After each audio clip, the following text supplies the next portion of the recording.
Hello दोस्तों, शुरू करते हैं आज के लिए ऑल टीचर एग्ज़ाम के लिए एसएस यानी कि सोशल साइंस सामाजिक स्टडीज सामाजिक अध्ययन का क्वेश्चन। पहला क्वेश्चन है, ग्रीन हाउस में सब्जियों को उगाने की विधि को क्या कहते हैं?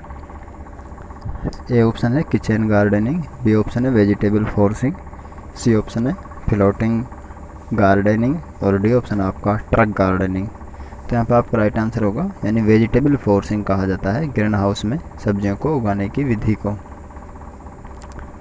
अगला देखते हैं क्वेश्चन दूसरा क्वेश्चन है आपका, मृदाओं के कण घनत्व का औसत मूल्य होता है, यानी कि जो ठोस मृदा का जो एक कण होता है उसका जो वेट होता है वो कितना होता है, वो उसी को उसका घनत्व कहा जाता है। उसका औसत मूल्य कितना होता है? तो एवरेज मूल्य 2.7 होता है अधिक से अधिक, और डाउन 2.2 से 2.7।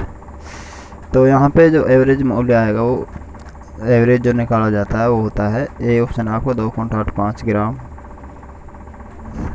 दूसरा ऑप्शन है बी 2.66 ग्राम सेंटीमीटर क्यूब, तीसरा ऑप्शन है सी 2.75 ग्राम सेंटीमीटर क्यूब और डी ऑप्शन है आपका 2.56 ग्राम सेंटीमीटर क्यूब। तो यहाँ पर जो एवरेज हम निकालते हैं तो 2.66 ग्राम सेंटीमीटर क्यूब मृदा का घनत्व आता है। तीसरा क्वेश्चन देखते हैं, निम्नलिखित में से बाग लगाने की कौन सी विधि पहाड़ी क्षेत्रों में अपनाई जाती है?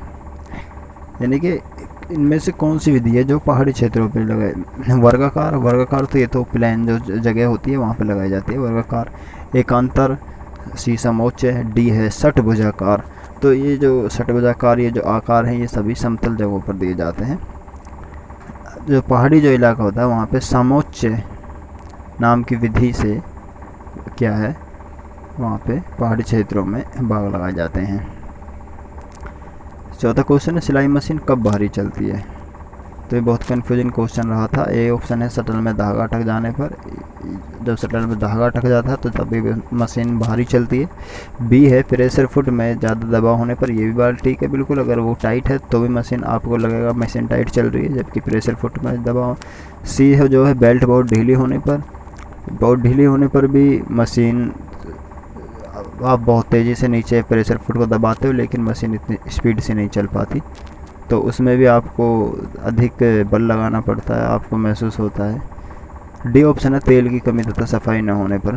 तो यहाँ पर आपका जो सबसे उचित जो आंसर माना गया वो यही है कि तेल की कमी तथा सफाई न होकर। यदि तेल की कमी जो है उसको हम लगातार पूर्ति करते रहेंगे तेल की और उसकी सफाई करते रहेंगे तो शटल में धागा वगैरह आने की भी संभावना कम हो जाएगी, और जो प्रेशर फुट में जो दबाव है वो भी जब लगातार तेल डलेगा तो वो भी नरम चलता रहेगा, उसमें भी दबाव नहीं रहेगा। और बेल्ट जो ढीली है, अगर हम लगातार सफाई मशीन की करेंगे तो हमको पता लग जाएगा कि बेल्ट भी ढीली है। तो सबसे उचित जो आंसर है वो तेल की कमी तथा सफाई न होने पर यही है। पाँचवा क्वेश्चन है, वृद्धावस्था में कैल्शियम कमी से कौन सा रोग हो जाता है? ए ऑप्शन है ओस्टियोमेलेशिया, बी ऑप्शन है ओस्टियोपोरोसिस, सी ऑप्शन है एनीमिया और डी ऑप्शन है रिकेटस। तो वृद्धावस्था में कैल्शियम की जब कमी हो जाती है शरीर में तो उससे ओस्टियोपोरोसिस नामक बीमारी हो जाती है। इसमें क्या होता है, इसमें कैल्शियम कमी होने पर जो है जो ढांचा होता है जो हड्डियों का शरीर के अंदर वो कमज़ोर हो जाता है, उसमें दर्द होने लगता है, कई बार उसमें सूजन भी आ जाती है।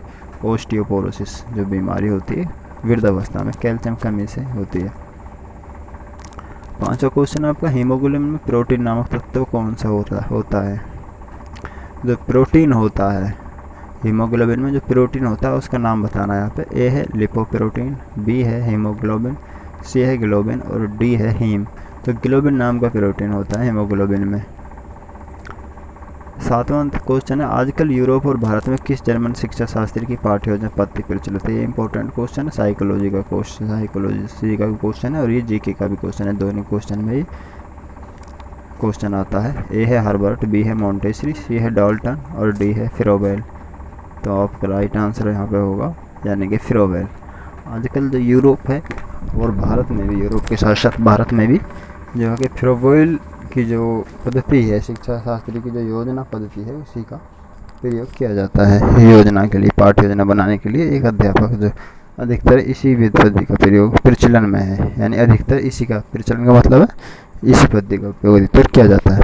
आठवां क्वेश्चन है पंचम सवारी ताल में कितनी मात्राएं होती है। तो ये म्यूजिक का क्वेश्चन है। ये म्यूजिक पे जो +2 सब्जेक्ट में, टेंथ सब्जेक्ट में, हाँ सॉरी, जो म्यूजिक ऑप्शनल सब्जेक्ट में जो लेते हैं वहाँ पे ये चीज़ें पढ़ाई जाती हैं। तो पंचम सवारी ताल में कितनी मात्राएं होती हैं, तो ये ताल सुर ये जो वहीं पे पढ़ाए जाते हैं। तो ये पंचम जो सवारी ताल है इसमें मात्रा पूछे कितनी, A option 15, B 14, C 12, D 16। तो इसमें 15 मात्राएं होती हैं। इसमें जो पंचम ताल है, जो पंचम सवारी नाम का जो ताल है, इसमें 15 मात्राएं होती हैं। 9वां क्वेश्चन, वंदे मातरम राष्ट्रीय गीत का रचयिता कौन है। ए अरविंद घोष, बी शरत चंद्र चट्टोपाध्याय, सी रविंद्रनाथ टैगोर, डी बंकिम चंद्र चटर्जी। तो यहाँ पर आपका राइट आंसर होगा बंकिम चंद्र चटर्जी। सभी को पता है वंदे मातरम जो राष्ट्रीय गीत है हमारा वो बंकिम चंद्र चटर्जी द्वारा रचित किया गया था, उन्होंने उसको लिखा था। फिर 10वां क्वेश्चन, प्रिय म्यूजिक से है। म्यूजिक सब्जेक्ट जो होता है राग भैरव, उसी में राग ताल ये सारी चीज़ें उसी में होती है। शुरू तो राग भैरव का गायन समय पूछा है यहाँ पे कि कौन सा गायन समय राग भैरव का, इनके अपने समय भी अलग अलग होते हैं, ठीक है। तो ए रात्रि, बी दोपहर, सी सायं, तो डी प्रातःकाल। तो आपको ध्यान रखना, तो राग भैरव है उसका जो गायन समय है वो सुबह के समय ही गाया जाता है, प्रातःकाल में, सूरज निकलने से पहले ही गाया जाता है राग भैरव जो होता है। तो आपका ये थे आज के क्वेश्चन।